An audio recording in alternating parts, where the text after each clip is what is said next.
After all, I'm thankful, and I found some engineers who are really thankful too. We got together a couple days ago and recorded today's episode of This Week in Radio Tech. Thankfulness in engineering, on the jobs, and in our family lives as well. Thankfulness this week on TWiRT. This Week in Radio Tech is brought to you by Broadcasters General Store with outstanding service, savings, and support. Online at bgs.cc. By Broadcast Bionics with the Bionics Studio, including talk show control, social media, and visual radio. Broadcast Bionics brings exceptional audience engagement to radio and TV. By Air, featuring Playout One radio automation software, comprehensive streaming solutions, website content management, and social media tools for maximum listener engagement on the web at AIIR.com. By Angry Audio. Audio problems disappear when you get angry at angryaudio.com. And by Max Connect Wireless, prioritized high-speed internet service designed for transmitter sites and remote broadcasts. Hey, welcome in, everybody. It's This Week in Radio Tech. I'm your host, Kirk Harnack, here in the Nashville studio of the Telos Alliance. That's why it says Telos Alliance back there. They give me a little time off on Thursday. Wait a minute, it's Thanksgiving. I have the day off anyway to do This Week in Radio Tech. And welcome in. We're talking about thankfulness. Let me get rid of me full screen and show you everybody who's here. Hey, wow. Greetings. How you doing, Kirk? There's a lot of excitement going on in the room here, and I'm delighted for it because we're talking about thankfulness. So we are doing a whole show on thankfulness as it affects our jobs and, our personal lives too, if we want to discuss that a bit. So let's run around the room here and let each person tell us who they are. First of all, my co-host. He's been here for half the episodes anyway. It's Chris Tarr. Hey, Chris, welcome in. Well, I'm thankful that you went away from full screen. That was very nice of you to do that. Hi there. I'm radio's Chris Tarr. I used to be at Magnum Media. I'm now a field engineer at K-Love, and I'm here with my K-Love brethren today. And that's, we'll start out with what I'm thankful for. Thankful to be working for K-Love and with all these cool people. So there you go. Yeah, it's been a while since I've been here.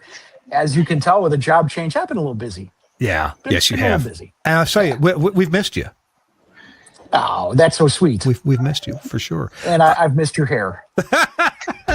Well, let's run over to Denver and talk to Jack Rowland. Jack, hey, welcome in. Good to see you. Hey, thanks for having me. It's nice to be here. Yeah, we got a lot of things to be thankful about, and I'm honored that you asked. And here in Denver, it's not cold yet, believe it or not. So that's nice. I'm gonna guess that aside from radio engineering, that aircraft and maybe ham radio are a part of your life. I would say a large part, as you can see there in the background. As a matter of fact, I'm sitting here basically right now in an Airbus cockpit. Here forward of the camera that you can't see. But yeah, I am a very avid flight simulation enthusiast. I actually have my own YouTube channel where I do flights on there. It harkens back to my disc jockey days. I was a disc jockey forever, and a lot of times I'll even play the hits during cruise and my flights on my YouTube channel. So I still have a good time with it. Well, we'll give you a chance to mention that because I'm interested in flight simulation, and we'll see what you have to say about that. Bill Jackson is with us as well. Hey, Bill, good to see you, man. I just play him on TV. This is a figment of your imagination. You know what I'm thankful for is the fact that in Denver, Colorado, Jack has that Sea Rock City thing sitting there in the background, referencing Tennessee. You know what I'm saying? It's there. Yep. It's beautiful. I love that. It's where I grew up. Yep. And the house full of joy, ladies and gentlemen, it's Tommy Perseat. Hey, Tommy, good to see you. Good to see you, Chris. Very, very nice to meet you. I know it's only been a couple of days since I spoke to you, but I'm glad we connected. I'm thankful that we connected. And yes, there's a lot of noise, a lot of action happening here because I got little ones running around, and right about now it's getting ready for bedtime. So if you hear any hollering and any hooting in the background, that's life, buddy, and that's what I'm thankful for. Oh, good. All right. Well, I'm glad you're thankful. And, children, really are a blessing. And I know there's people who don't feel that way. And, I get it. I get that. Fortunately, for most of us, most of the time, kids are a blessing. And at my age, it's grandkids. I think Chris Tarr, you're probably in that boat too, aren't you, Chris? I do. I've got 3 of them. In fact, I just took them to the zoo over the weekend. And what I'm thankful for is, when I get tired of it, I can just ship them back to my kids. That's the benefit of go home and it's grandkids. quiet. Okay, Great. At the end of the day, you can go, here, this belongs to you. Yeah, that's right. Right. I think you've misplaced this. Oh, I promise you, boys, if I try that, it's not going to end well. Jack, do you have any grandkids? Yeah, as a matter of fact, we have 5, 2 locally here in Denver that are little boys, and then some older teenagers back in Indiana, and they're great. They're great. Bill Jackson, I'm guessing you are far too young to have grandkids yet. I'm not far too young to have grandkids. I just don't have any grandkids. Don't have any yet. Okay. Thankfully. And Tommy, with kids like yours, I'm guessing you don't have any grandkids either. No, not yet. No, I got a little bit of time, so I'm all right. Well, between my wife Carmen and I, we have 6 kids and 15 grandkids. Wow! So, yeah. Congratulations. Extra Yeah. so, Good hey, for you. We're gonna if I could get Bill Jackson to relay the story that the request that I made of him. Bill, a few days ago, I contacted you and said, I want to do a TWiRT episode that, of course, Thanksgiving is this week. Thanksgiving's today, the day we're playing this back.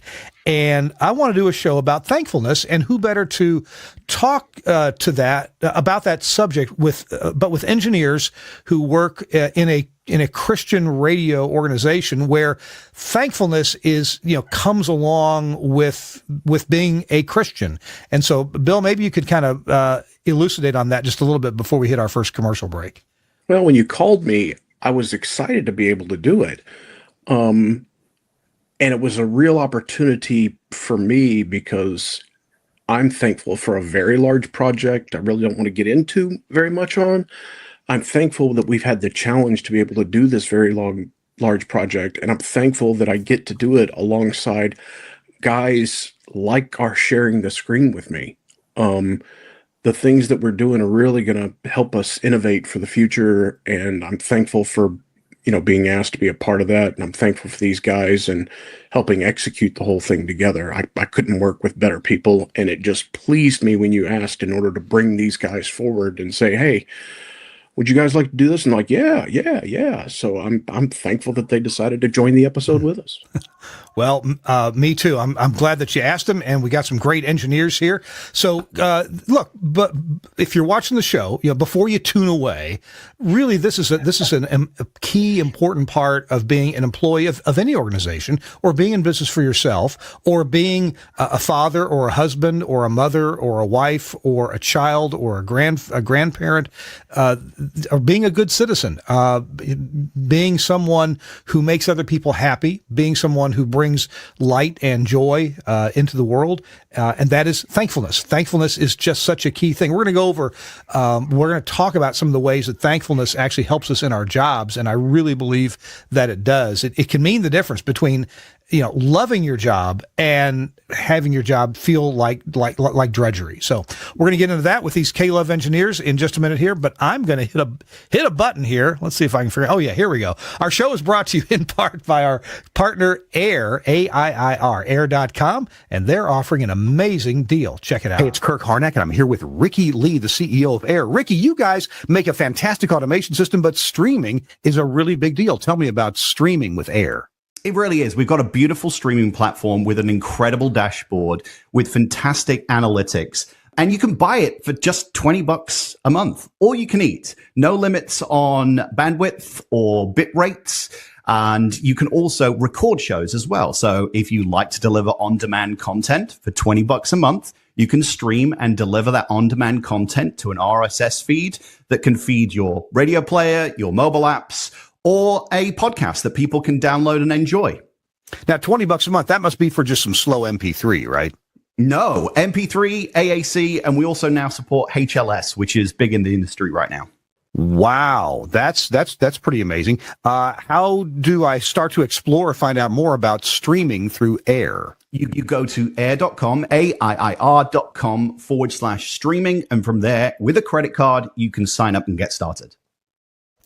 So check it out from air.com. Appreciate Ricky Lee and the Air crew. And by the way, they're also the makers of Playout One automation system. And I'm delighted to say that's what we use at our 21 radio stations. Everybody has their favorite, and we switched over to Playout One some years ago, and we've just loved it ever since. They've been very responsive and helpful. So thanks a lot. Air.com, streaming, Playout One automation. They do also have music scheduling available and content management for your website. All right. Air.com. It is episode 776 of This Week in Radio Tech, and I'm online here with some K-Love engineers, including Chris Tarr. Congrats, Chris, on your new position there. I want to hear more about that. But on the topic of thankfulness, I came across something maybe on Facebook or X or something recently, and it was longer than this, but I'm just going to talk about a couple of points, and maybe we can riff off of this. It's a privilege, and you ought to be thankful for it. It's a privilege to be tired from the work that you prayed for. And it's a privilege to be overwhelmed by the growth, the personal growth, the professional growth that you dreamed about. And to me, these are entrees right into thankfulness. So I wonder if, I'm not really sure how we want to carry out this conversation. If any of you has, a story to tell, let's get to it, and we can have discussion as well. Chris Tarr, being my co-host, you're so used to coming up with good things to say on the fly, Chris. I would imagine there's some thankfulness in your life just for this job that you have now. Not that you didn't like your previous job or jobs, but it's great to move into something that you kind of wholeheartedly appreciate and believe in. Isn't that right? Absolutely. For a long time, I've kind of reflected on the fact that a lot of what I do is, and this isn't a bad thing, but it's to basically exist to make money for other people, for shareholders and things like that. And I believe in the power of radio. I believe in faith in the Lord, and to be able to do all of those things as one mission in the ministry is very important to me. And I applied for positions a couple times over the years at K-Love, and I was not, just not the right time. It didn't work out or whatever for whatever reason. And this did, and it was so interesting how it all just kind of fell into place very quickly. Something I wasn't at all expecting. I wasn't looking. I didn't even, apply. It was the guy who's now my regional manager who just kind of was like, "Hey, I'm not trying to recruit you, but we're looking for somebody." And he later on said, "Well, I secretly was looking to recruit you." But excuse me. So, I obviously just very thankful for that opportunity to really kind of pursue what I do and what I enjoy for a living and have a passion for, to do that. And I guess, another step to being grateful is, I was thinking about this, reflecting on this a while back. I was working on a project up in Door County, Wisconsin, with a coworker, and it was cold and windy, and we're out there standing on the bed of a truck trying to get an antenna on the side of a tower, and it was a long day. And I thought about that, and I went, but to be honest, what we're doing is providing hope and help for people who have it way worse than what I was doing right then. Yeah. It kind of puts it in perspective. What I'm doing is temporary. That'll pass. I'll get in a warm car and I'll go home, and I'm blessed with lots of things. But to be able to do that and know that by doing that, I'm potentially helping somebody who needs us to be there. And that's where I become grateful. It's not work anymore. I'm not working to make a person or a shareholder money. I'm working to help change lives and help bring people closer to God. And there's nothing bad about that. So even like I said, even after the worst day, you go, I get to do this. And it's really, comparatively speaking, relatively speaking, even my worst day is better than some people that we're trying to help. And hey, that's all worth it. I want to follow up on this. Obviously, you're thankful for, where you've gotten to be now in the position that you're in and the company that you're with.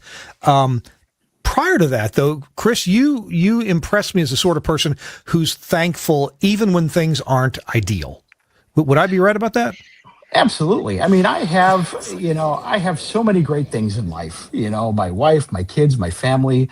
I have a job I love. It's not working for me. I've never worked a day in my life. I'm like, I get paid to do this. So to be able to do that, and as my work as a mentor, to be able to share what I've learned over the years with people. Again, it's just I truly believe that for those of us who've been given big things are expected. And I really enjoy being able to share what I've learned. And I tell people the jobs that I have or I've had over the years, and stepping up in the ladder and everything, I never really wanted to do that. It was really more, I loved what I did, and I took these opportunities to put me in position to do more fun things. And that was actually one of the conversations I had during the interviews with Caleb is, hey, you're kind of stepping down from a bigger position to do this. How do you feel about that? And I said, it's all about the toys. It's all about, working with, first of all, working on a mission and a ministry that means something, number one. And number two, working with all these talented people. And there are going to be things I'm going to have opportunities to do. Yeah, there you go.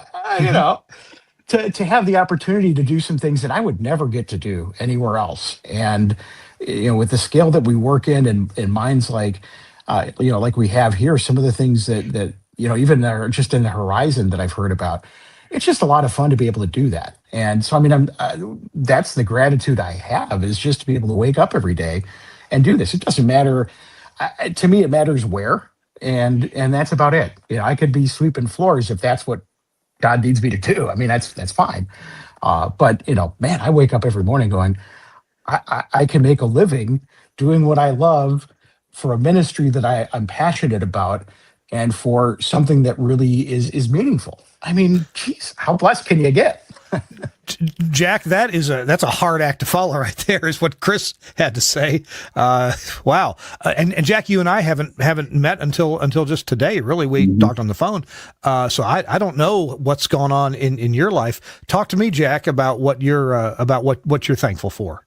As Chris was talking through all that, it brought so many things to mind. Just last week, I got to go to Juneau, Alaska, and had to get a backup transmitter on the air there because my two Kyles in our northwestern area are in Hawaii setting up radio stations. They're not really getting too much of a chance to enjoy Hawaii. You think, go to Hawaii, wow, that's cool, but they're working their hind ends off there as we're all stretching through this big project that we got. But I got to go to Juneau, Alaska, and had never been there. Had been to Anchorage once, and I got to say, that's one of the things that I'm most thankful about, is just some of the things I've seen. Even here in Colorado, I see majestic 14,000-foot mountains practically every day I go out, even whether or not I'm driving up and down the Front Range from Denver up to Wyoming or whatever the case may be.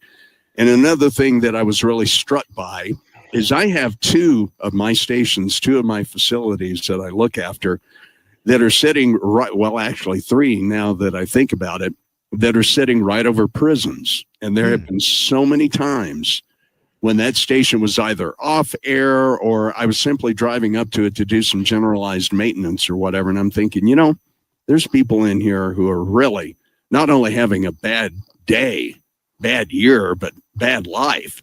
And when I think about those radio stations and the encouragement that they bring to people, even, just in the city where your everyday mom's driving to work with the kids in the car or driving to whatever soccer practice. Tommy, you know all about that.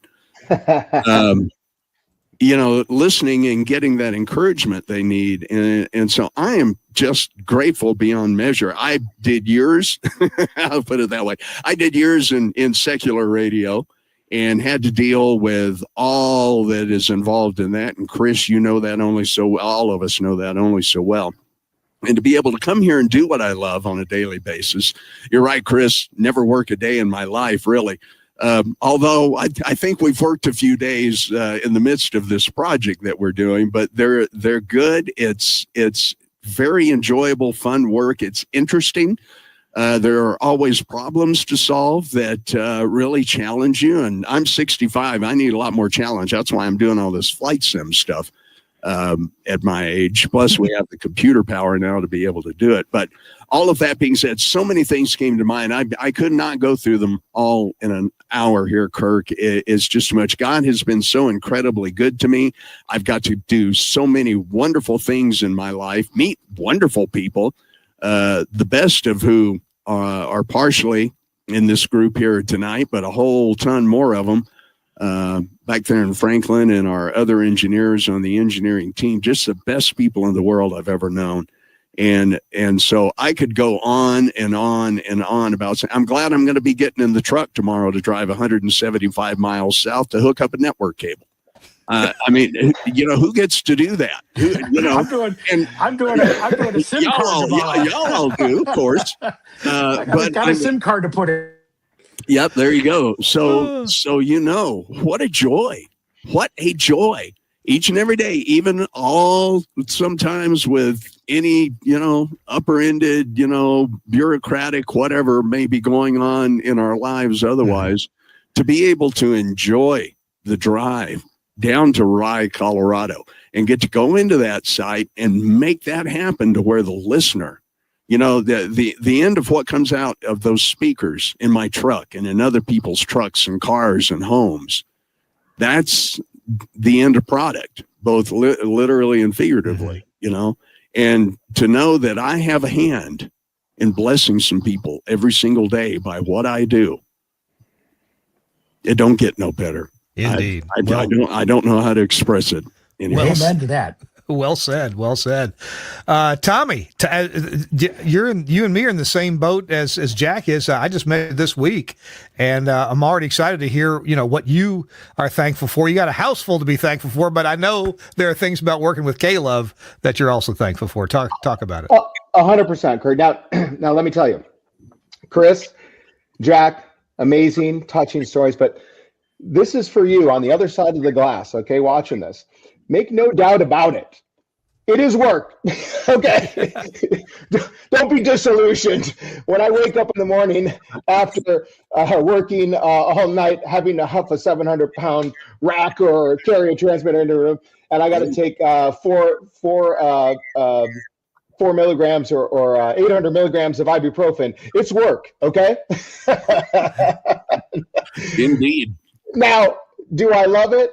Yes, absolutely. But yeah, make no doubt about it. We're doing some work. Every time I come home, I am grateful 100%. When I open up the door, I see my family, I see my wife, I see my kids. After being on the road for, however many days, hours, minutes, it doesn't matter. But yeah, that's what makes it worth it. Coming home and seeing their faces. That's what I love about what I do. That's what I'm thankful for. Not to rain on Chris and Jack's very beautiful stories, but it is work. It is work, guys. Come on. It's work. All right, Bill Jackson, you haven't talked much yet. Let's hear your take on thankfulness as we're in the middle of this Thanksgiving holiday here in the U.S. I'm thankful that I get to do this work for the Almighty, not the almighty dollar. Coming out of the secular world, there was such an emphasis in former positions about hitting a 30 margin and where things are. That's just not a thing here. We are blessed, and I'm thankful for the mom who's got 2 kids and she's single and she's willing to give us, $10, $20, $30 a month for something that she can get for free.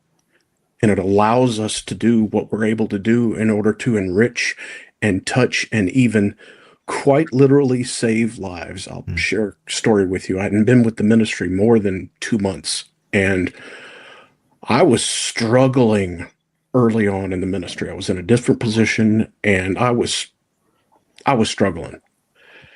And I happened to walk in a studio one day with Scott on the air and a consumer had called the request line and they were standing on the edge of a bridge, ready to jump. And I watched Scott adroitly, masterfully, carefully, caringly keep that individual on the phone while someone else ran and got one of our pastors, who we should be thankful for, and was able to quite literally talk that individual off the ledge. And that day has never left me at all. And then when I did enter the technology department, I thought, as a pet project, I want to find a way that Scott or anybody else in the studio can actually connect to one of these phone lines and not get dropped off and not have to wait while you run across. And I'm thankful to be able to have done that with a product from the Telos Alliance. And we were able to do that. And that happens literally 2 or 3 times a week. So the work that Tommy does and that Chris does and that Jack does and the other engineers has real value and genuinely affects lives. And I am just blessed and thankful way, way more than I could ever deserve to be able to do that. Wow. Well, what an experience. I mean, I was going to say story, but it's not a story. It's what happened. It's real. Wow. And I know there's plenty more experiences and testimonies like that. Because a lot of folks don't know it. K-Love is not just music and some fun on the air and a whole lot of transmitters. You actually have counselors and ministers and people who care about people who are suffering or are at a bad point in their life. Yeah, they have an entire support team that includes pastors, and the pastors have support care individuals that really try. And it's not only like the person that calls in and they're suicidal. There is some couple that's struggling with their marriage and they will call in. We get to use technology to do that. I'll just share this. We put, it's been about 5 years ago, I think now, in our K-Love app, you can submit a prayer request. But there was no weight on the prayer request. And so if someone was going to either harm themselves or harm somebody else, we wanted to figure out a way to do that. And we actually developed artificial intelligence that would do sentiment analysis in order to move that type of stuff up in the line, higher in the queue, so to speak, so that those people could get the attention that they need and help save themselves or save somebody else. There's a lot that goes on behind the scenes that nobody has any concept of what goes on. And if I can interject here, there's 2 key points that Bill mentioned. One is, you come to the realization that people are supporting us. They right off the street there, and these are people sometimes that may not have a lot to give, and they still give, and they believe in the power of the ministry and the things that we're able to do, and they trust us to do that, and that's a very powerful thing, and it really drives you every day to do the right thing and do the best thing and that sort of thing. But then there's a whole other side to this that Bill mentioned that really drew me to K-Love, other than the ministry part, which is the technology. And some of the technology that I've seen has just been mind-blowing. And to say, I was sitting with the vice president of engineering, and I said, I got to be part of this. I mean, I really do. And I was joking earlier about how Bill came in and said, I want you to break my stuff. To have those opportunities is fantastic. It's not just an everyday job. And Bill mentioned the prayer. We have opportunities 3 times a day in the ministry to take a break and pray with our coworkers and the pastors. And part of that is praying for our listeners. We open up that app and we can see the prayers that are there, and we can pray for those people. And again, it's not just the job; it's the entire culture of that. We're not a radio group. It's truly a ministry, and And the fact that people believe in that and they support us to support others. And we have to remember that every day, that, what we do is people are supporting us in order to be able to bring that love closer to others who may need it. And so every day I wake up, that's what's in the back of my head, that is my goal for the day, is how can we do that? Chris, that's a good point. Like, really quickly, you're right. I mean, I've heard it the last 32 years working in radio that, someday it's going away. I've heard it's in the next 5 years, in the next 10 years, 20 years, whatever. It's so amazing that we do have guys like Bill. Now, I'm going to put you up on a pedestal for a minute, Bill, but I mean, good, bad, or indifferent, it's the truth. You're a forward thinker. I don't want to say you've reinvented radio, but there are some folks that say, radio is going to go away, and thank God there are folks like you that just can see into the future and like, no way, man, I'm not going to let it die. Not on my watch. So thanks, buddy. Yeah. And that was actually one of the things Kevin and I talked about, was that is the kind of thing I'm into. I mean, I believe in the future of radio, and I believe that the future of radio is more than just towers and antennas and things like that. And so when I saw some of the things that Bill and the rest of you guys were coming up with, I went, I need to be a part of that. I mean, I really do. It's so amazing.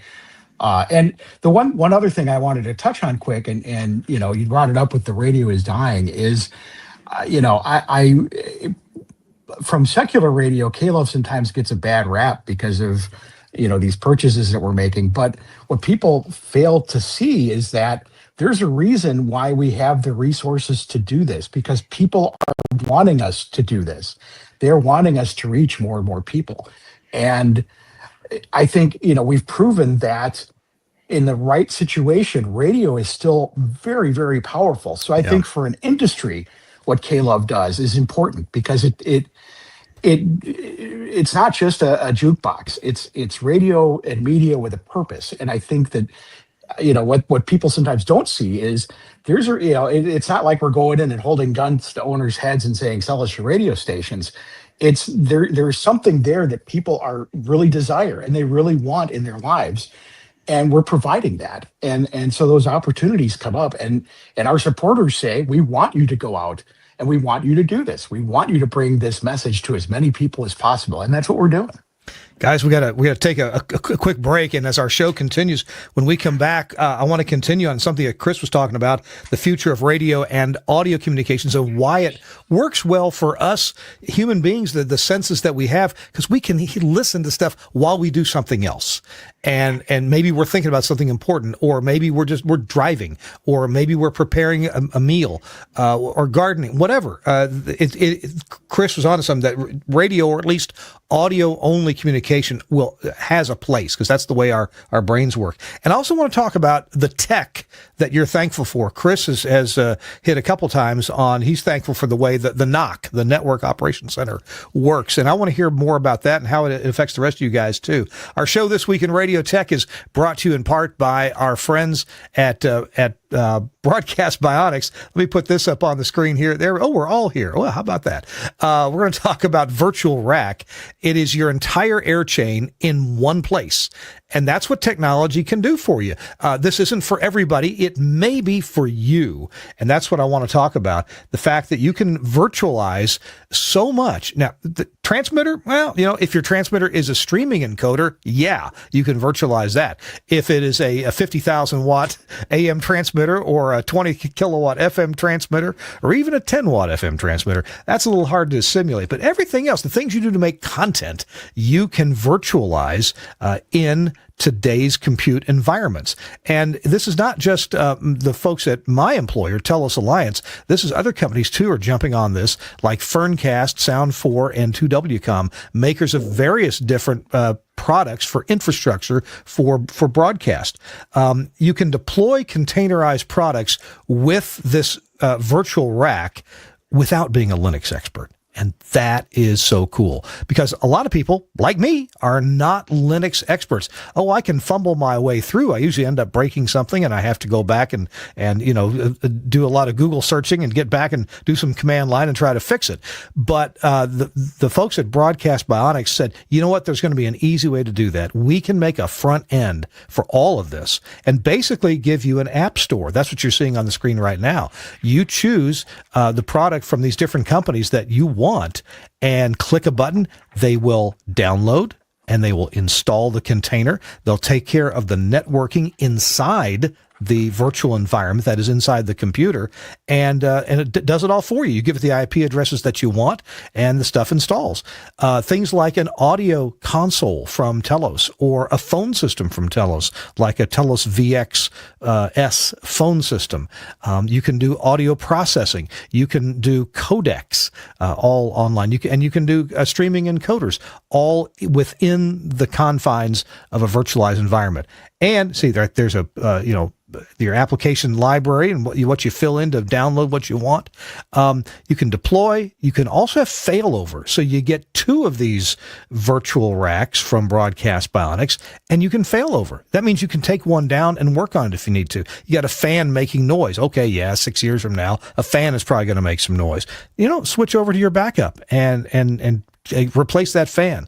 This technology requires more than just a minute to explain, which is what I'm trying to do right here. So there are videos online, videos at the Broadcast Bionics website where Dan McQuillan, the genius behind this effort to make containerization accessible to engineers like you and me, people who may not be IT or Linux experts. Yeah, we know something about it, but that doesn't mean that we're qualified to deploy virtualized software containers. So Dan explains how this works, and I got to put in one more plug. My colleagues at Telos Alliance took a look at this, a real serious look, and they said, this is brilliant. This is absolutely a great way to deploy these virtualized systems.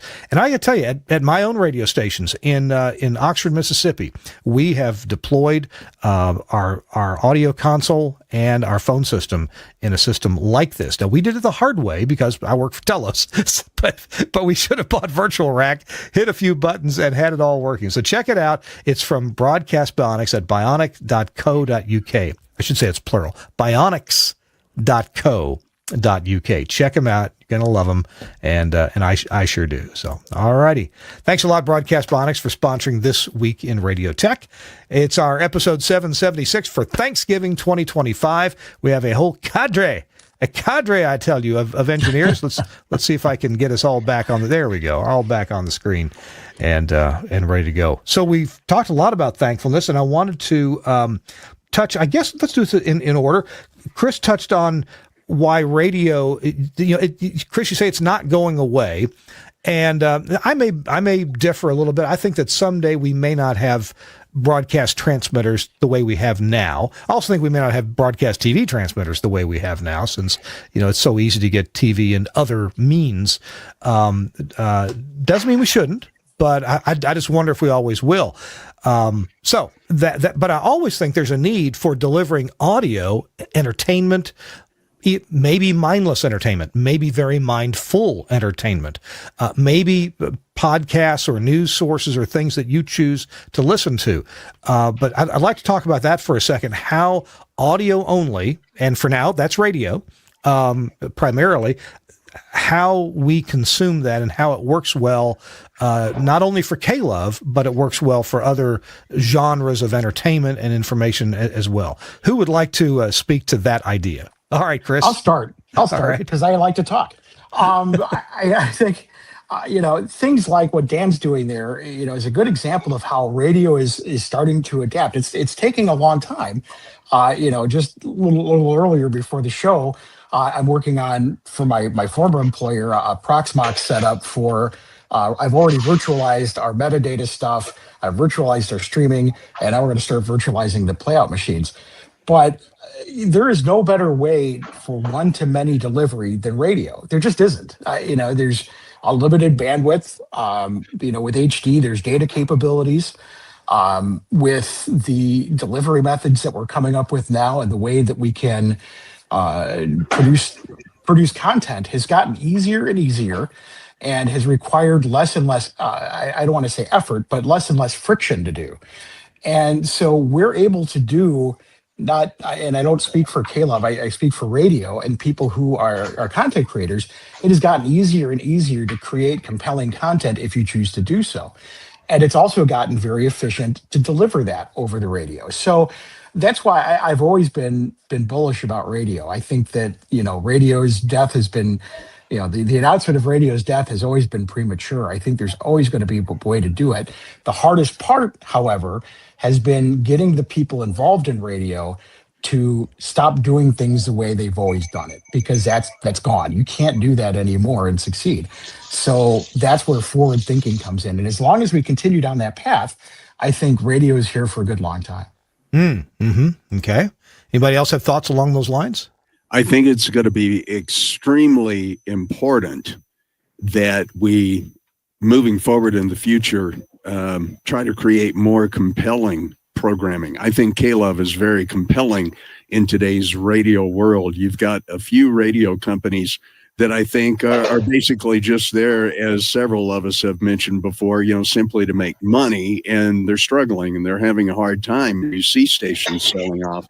One of the things I'm really grateful for is that K-Love has been able to go into some of those markets, and a station's failing and the ownership's looking for a way out. Let's just call it what it is. And K-Love goes in and then puts something that's worthwhile and beautiful and encouraging and, something on that particular signal. But I think it's going to be really important that the programming that is developed, that new people who are coming on doing things. You've got so many live streamers on YouTube that, have thousands of viewers, thousands of subscriptions, as it were. And I think we're going to need to take a look at that, because just to say some of the hard facts, it's a little negative here. Sorry, guys, but I don't know anybody under the age of 35 that listens to radio anymore.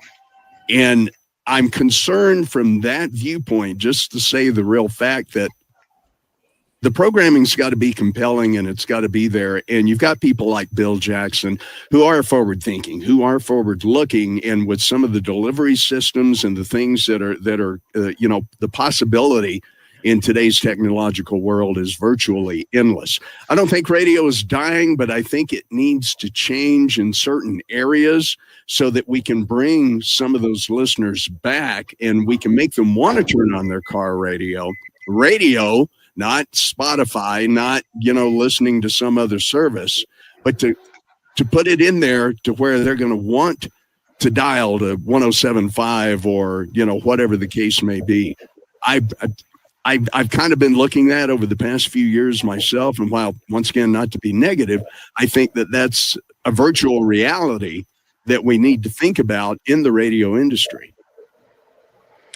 I'll chime in.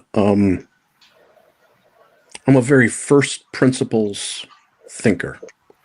I like breaking things down to their very simplest form and seeing how it can be viewed, how it can be improved, and what you can do with things. And at first principles, radio is light. And what can you do with that segment of light that provides content? And so many people have been conditioned to think that it's music or sports talk or news talk or something. I'm reminded of that scene from the television series Mad Men. If you haven't seen it, it's seriously one of the best series ever done. There's a scene where basically the government has told these 1950s and 60s Madison Avenue admin, Phoenix madmen, that they can't say that cigarettes are healthy anymore. And what one guy did was, we can't do this and we can't do this. But they haven't told you what you can do. They haven't stripped you. So the world is your oyster. There is a whole, if you look at it right, there are opportunities to be able to do things. And so when I look at radio, I'm looking at it as light. Remember, not half, but at least some of the soap operas that are on TV started as radio programs. There was block programming, swap shops in the morning doing the trading post, and soap operas in the middle of the day, and then some music entertainment in the evening. It doesn't have to be what we are now. What we need to think about is, how do we use technology? How do we use light in order to get some new form of content for people to be able to consume? And so you will hear me talk about, I don't say the word listener anymore. I stopped that in 2008. I say consumer, because we're asking them to consume content. That's just me. It's a weird little thing. Oh, it doesn't really matter. It's a mindset. Got to change your mindset. How do we get them consuming content, whether it is over light or over electrons? Kirk, I got to tell you though, I'll hold back that I've absolutely the other day in Juneau, I'm driving north of Juneau, just kind of driving the highway, looking at the beauty of that up there, and listening to Caleb on the transmitter that I just got going. And then I tuned off, and I thought, well, what else is there in radio in Juneau? And there's not a lot. But it was really fun. I came across the big FM station in town. I think it was KINY, if I recall correctly. And they were doing a swap shop talk thing, local. And people were selling, one guy had 2 snowmobiles. Posted one. Yep. Yeah, me too. And I'm KLB 580 AM in Alexandria, Louisiana. And I sat there for 20, 25 minutes listening to it till I got to where I was going. And I thought, that is so cool.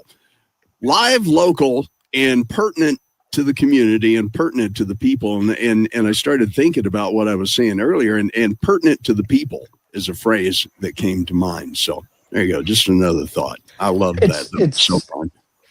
It's interesting. In my programming days, I used to hammer the phrase, we need to reflect the audience. And, so many times, especially now, radio tends to just want to say, here's what we are, we're going to bring people to us, instead of saying, we're a reflection on what people, what our audience is.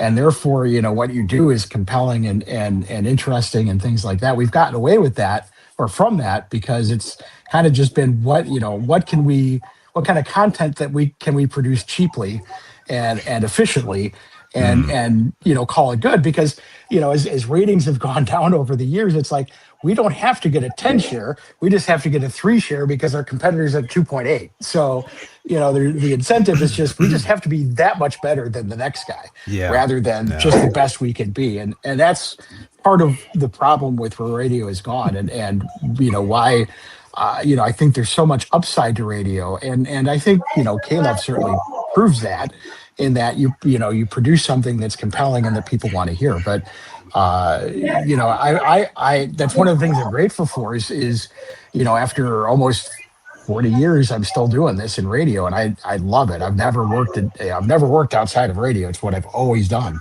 and I believe in it so much. And I mean, I get paid to play with some really cool toys and to try really cool things. I was doing HD radio in 2005 before anybody really even heard of it. We weren't even doing multicasting back then.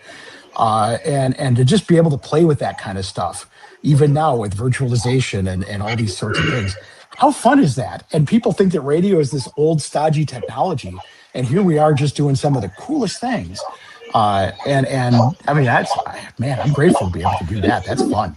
Well, we're going to, after the next commercial break, which Chris, stand by for, we're going to talk about the tech that you're thankful for. But Tommy, I want to hear from you, if you don't mind for a second, your thoughts on radio's future and how it can grab the imagination. As my friend, we talked about Dan McQuillan a few minutes ago with Broadcast Bionics. He talks about those moments where you get home, you get in the driveway, and you turn off the car, but you can't exit the car yet because you're still listening to something that's compelling. And maybe somebody's voice is about to crack. They're telling a story that is very emotional, or they're describing something. So anyway, Tommy, what are your thoughts about this notion? I've done that a million times. It's a song I've heard probably 10,000 times in the last week, but if it's on the radio and I pull into the driveway, I'm going to listen to it till it ends and then jump out of the car. I mean, heck, I don't know where the heck I was. I was somewhere in rural Pennsylvania the other day, and I was listening to AM radio and loving it. And then a buddy called me, and then we started talking about AM radio. Content is king. I can't do it any more justice than what the boys talked about, but it's absolutely true. And thankfully we don't have to fight for the funding. It comes to us because the content is so good. Those commercial guys, they got to struggle to get a tenth of a share, and they just cannot afford to be on this kind of future plane like what we're doing. We are grateful that our content is so compelling, without getting really spiritual. It is really truly amazing, and it's people come to us and they fund us because they want to hear more of it. That, actually, Tommy, what you bring up, something that might be interesting. One of you, I'm sure, maybe Bill, can tell us as we close the show out in a little while, another 15 minutes or so, about the listeners who tune in who are not believers, not Christians, but they like the content. They like the sound of the music. They like the positive things that the announcers and hosts are saying and the stories that they relate. I'd like to hear about, we think of K-Love, oh, that's for Christians to tune into. Well, I bet there's a lot of exceptions to that. Hey, our show is brought to you in part by somebody that Chris knows very, very well. I'm going to put this up on the screen here. Oh, you know what this is, Chris Tarr. This is from Angry Audio, which is just down the road from me. In fact, on my way to K-Love, I got to pass Angry Audio. So, Chris, talk to us if you would about this. I actually, Catfish was kind of disappointed. I didn't come and visit him the last time I was in town, so I got to make sure to do that. Angry Audio just has some fantastic gear. Today we're going to talk about their mic processors. And I have one. I have the Rebel, which is for the RE20 microphone, or the RE27. And really, it started out as a quest to make a microphone processor. And one of the things I love about Catfish's brain is he was like, these things are complicated devices. There's got to be an easier way to do this. So he sat down with Corny. He said, why are there so many knobs? And Corny said, well, listen, every microphone sounds different and every person sounds different. And so we have to have all these controls to make the microphone sound right. And because it's so different from one another. And Catfish, the light bulb went on and said, what if we knew what kind of microphone was going to be plugged into this? Well, that changed the game because now you know the characteristics of the microphone that's going to go in there. So a lot of the back end stuff can already be set. And so really you can plug it in and right out of the box, these things sound fantastic. Now there's the Rebel for the RE27 and the Smooth for the SM7. And there's very little in the way of tweaking that needs to be done. They sound great right out of the box. It's the first microphone processor in all the time that I've done this that I've just been truly happy with, just plugging it in and going. Now, if you want to tweak, there are some great little features that you can tweak, some of the density controls and a little bit of brightness. And they have this noise gate that is just amazing. They call it room size. And it really does. It doesn't sound like any noise gate that I've ever used, but it works so well. So again, it's just a really simple device, but man, do you get results from it. And the great thing about it is consistency. So if you have a studio with 5 RE20s or 27s or SM5s or whatever, SM7s, each one will sound consistent because, again, the processor is designed for the microphone. It doesn't have all the knobs and the bells and whistles that you need to make a one-size-fits-all microphone processor. So, again, the design, it's one of, Angry Audio's fantastic designs. It's rugged. It looks nice. It's very easy to read. It's got a full complement of LEDs. But what I love about it is the front panel. The reason the front panel's on there is because once you set it, you're going to put that front panel on. You're never going to look at it again. It's just going to work. Yeah. So that's one of the great things about his boxes is really once you set it up, that's it. You pop the cover on, you put it away, hide it somewhere, and you're done. So check in. You can check out their website, angryaudio.com. You can talk to your favorite supply warehouse for broadcast gear. I recommend you try it out. You're going to love it. I took mine out of the box. I bought it. I used my own money, and I bought one from Catfish, and it is one of the best gear purchases I've ever made. I just really love it a lot because it just sounds so effortlessly good. So check it out. It is the Rebel for the RE20, the Smooth for the SM5 or the SM7.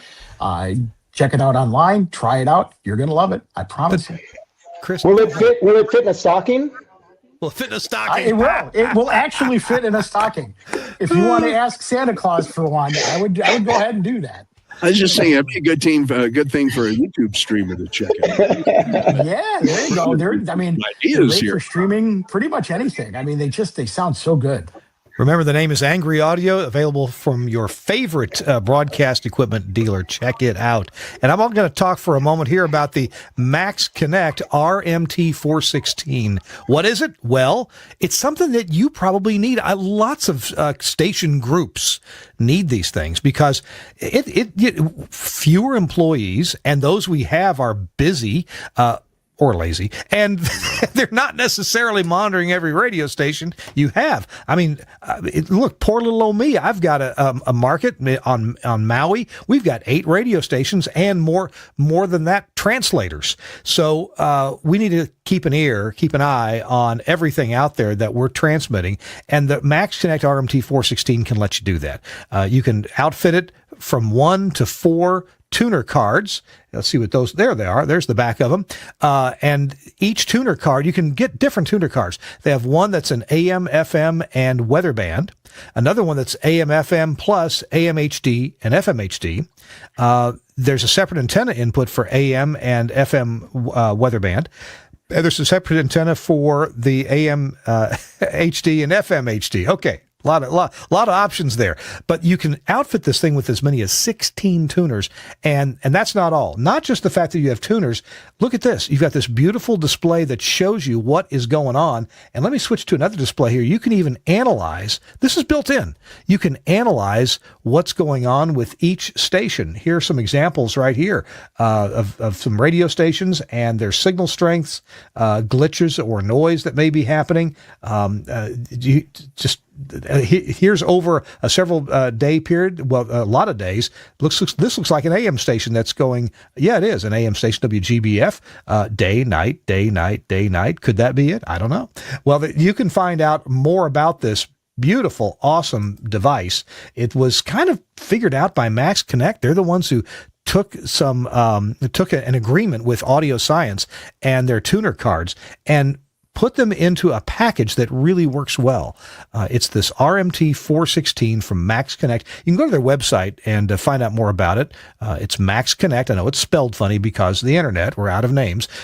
Max Connect, MAXXKONNECT.com. Check it out. Oh, it's also, it'll make Chris happy because you can access it with SNMP and check out what's going on. Available. I love me some SNMP. I know you do, man. Yeah. You get from all these different broadcast dealers like Broadcast Depot, SCMS, BGS, Radio Gearheads, and RF Specialty Group. So check that thing out from, let's see. How do I put me back on? There we go. From Max Connect. All right, guys, we're going to have to head toward the finish line here. Let's talk about, let me get us all going here. How do we do? There we go. Let's talk about tech that you're thankful for. Well, I don't know. We've all got stuff to say, I'm sure. Chris, you're next in line. You're on my screen right next to me, so go right ahead. What tech are you thankful for? That is so tough because there's so much cool stuff out there right now. It really is. We're in this renaissance of just, the things that we've been able to create. I don't know that I can answer that. There's just a lot out there that I'm so happy for. That has made our lives easier. That is, again, I've always talked about this. Our jobs as engineers, one of the most important things we can do is use technology to eliminate the barriers that exist for creating great content. And there's so many things out there. We're just talking about catfishes boxes and things like that. So, I don't know. I'm just kind of happy with all of it, really. Yeah. I can't pick. All right. Jack, can you be more specific? Yeah, one thing that I really love, I wish I knew more about it, and I really need to dig into it more when there's time, but it's simply SNMP. the fact that we can monitor so many things and that so many devices can send to us, all the stuff that's going on with them, and you can see that at your fingertips. I got to tell you, I really love that. I love that. And I love what computer technology is doing. Like I said, I can fly a virtual airplane right here. And have learned so much about Airbus and Boeing product and everything that goes in between. Just the computer technology. I don't know that I can pin it down to one specific thing, but I do love SNMP, and I've got to get Bill and one of our guys back at headquarters, David Leishman, to teach me more about it so that I can understand how it works, how to implement it, how to make it all talk. Because I can sit here in my home, and I can monitor every one of my transmitter sites virtually, across the internet. And today he's going, well, that's no big thing. Yeah, it is a big thing. I just absolutely love the fact that technology is giving us so many great tools that we can use and makes our days easier. SNMP, there's somebody right next to you on the screen that probably knows something about that. I love it. I mean, it is, I couldn't manage. I always tell people when I was, the VP of engineering, I couldn't do my job without SNMP. It would just be impossible, to be able to monitor what I monitor. So yeah, boy, that changed the game for me. I feel so left out because I have not implemented any SNMP that I know of. And so I got to spend some more time with Chris. Tommy, how about you? What are you thankful for technology wise? Oh my word. I guess I was like 19 and I cut my teeth on an 8100 and a pair of Texar prisms. Sure. And now, right? And now I got a processor. I mean, it's a computer for lack of a better term. There's no display on it. You have to log into the gosh darn thing, and it can do, just shy of stitching up a hole in your pants. You know what I mean? It can do anything. Yeah, it can stream, it can route audio, anything. I mean, the manual is like this. I need to be like the Matrix and jack in and download it into my brain. It's just it's so cool. It's overwhelming, but it's really cool. Yeah. Bill, you are a lover of technology and making it work for people. As I've seen you stress and sweat and love what you're doing at the same time, taking the latest technology and how can I obviously use it the way it was designed to be used? How can I make it even better, a better experience for the people that have to use it? Am I wrong there, Bill? No, that's true. I'm going to be hated for saying this. I am extremely thankful for artificial intelligence. Mm-hmm. Mm-hmm. There are some things that we are working on that are going to make our lives so much easier. I can't talk about those things. One thing we do is when we work on something, once we're done with it, we'll open source it, if you will. We want to share the things we're doing. We just want to make sure it's working and that it's right. And then when the time comes and somebody's going to say, hey, how did you do that? Well, we did it like this. And we'll be able to show that. Some of the stuff that we're doing with artificial intelligence is going to,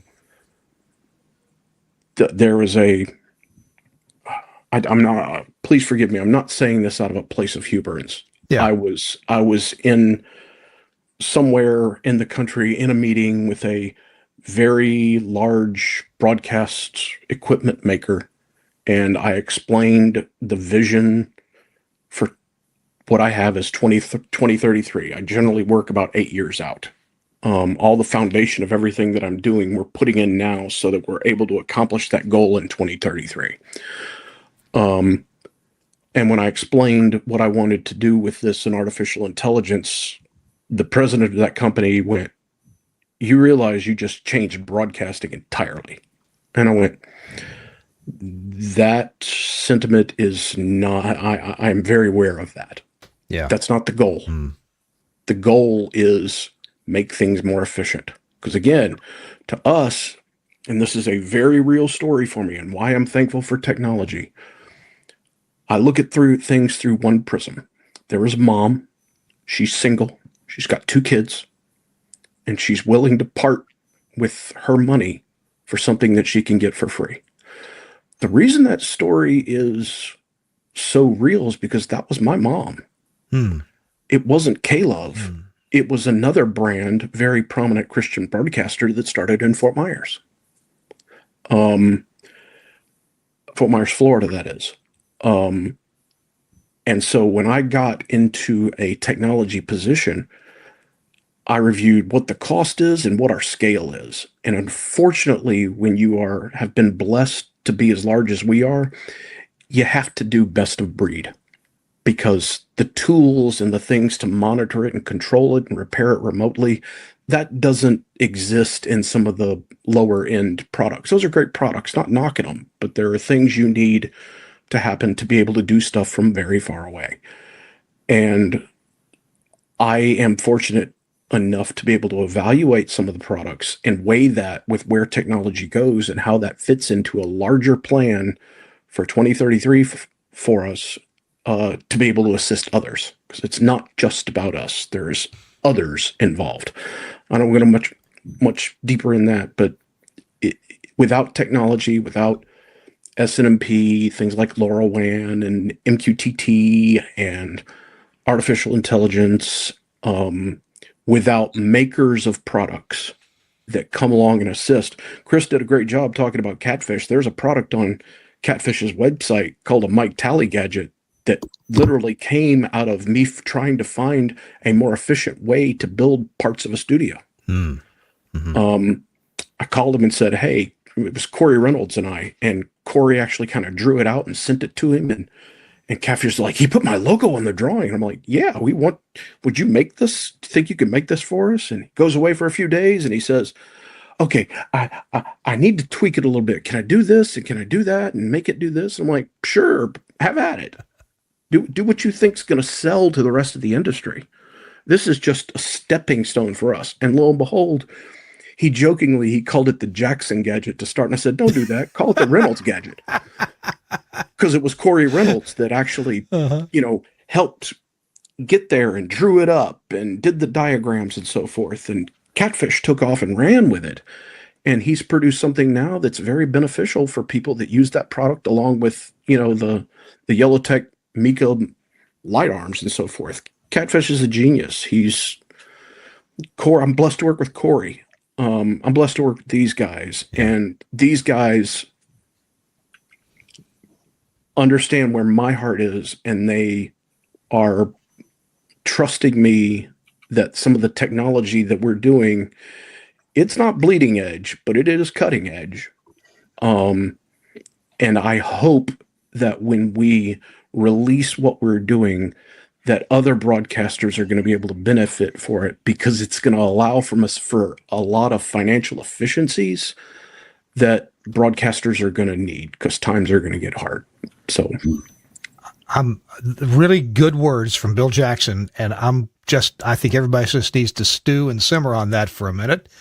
And we're going to be back in 2 minutes with a final word on this Thanksgiving Day edition of This Week in Radio Tech. So many good things have been said here. Happy, positive things, a couple of frustrations, but light at the end of the tunnel, and joy in our work, and thankfulness in our work. So I'm Kirk Harnack. It's This Week in Radio Tech, episode 776, and we'll be right back after this from St. John. Hey, what's happening? St. John here, coming to you from Command Central, and wanted to tell you about the absolute best partner you can have in radio. I'm talking about, boom, Wheatstone's Vox Pro. Now, a lot of folks have used previous versions of Vox Pro, all awesome, but I want to tell you about some of my favorite new features in 7. And for folks who've never used Vox Pro before, I'm about to tell you why it's an absolute game changer and essential for really fast-paced multi-element radio. Lots of different audio software out there. Why Vox Pro? Because it was designed for radio. It's the only software designed to do what we needed to do, which is record, edit, playback in real time. When I say lightning fast, I'm going to show you how fast you can edit stuff up in Vox Pro right now. So literally 3 clicks on the controller, mark left, mark right, everything that gets marked, you hit delete, it goes away. It's literally that fast. So we're going to take this part right here.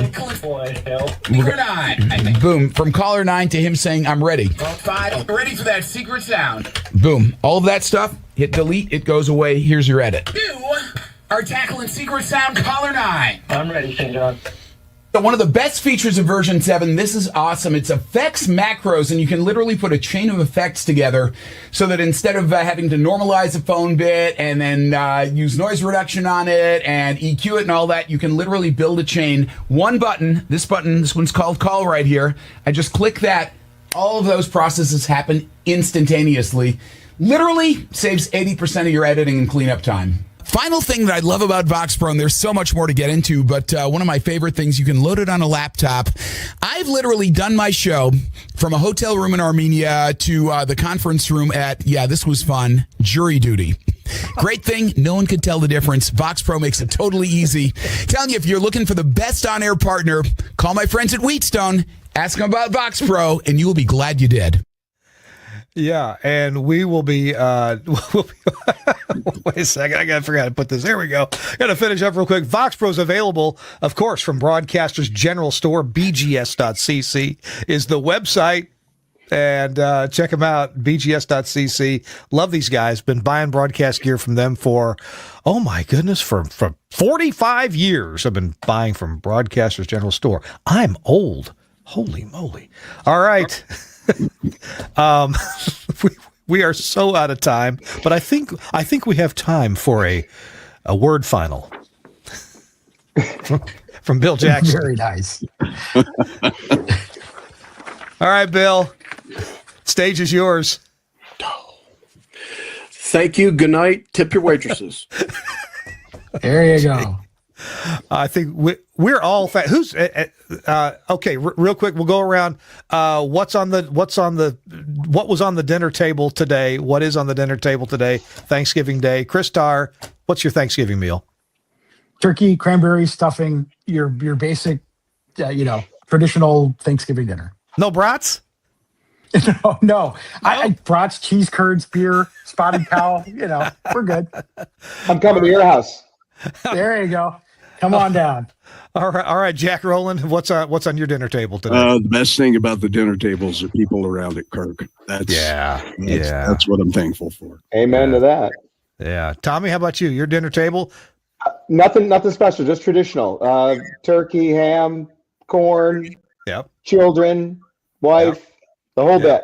Good. Oh, sounds like a Norman Rockwell picture. Bill, how about you? We had a little bit of a disaster that I'm thankful for. Oh, the oven stopped working. So does it have SNMP? You'd have known about it beforehand. He got a call from the knock that his oven wasn't working. Yeah. So we diverted to plan B, which was smoking the turkey. But when we do Thanksgiving, we do 2.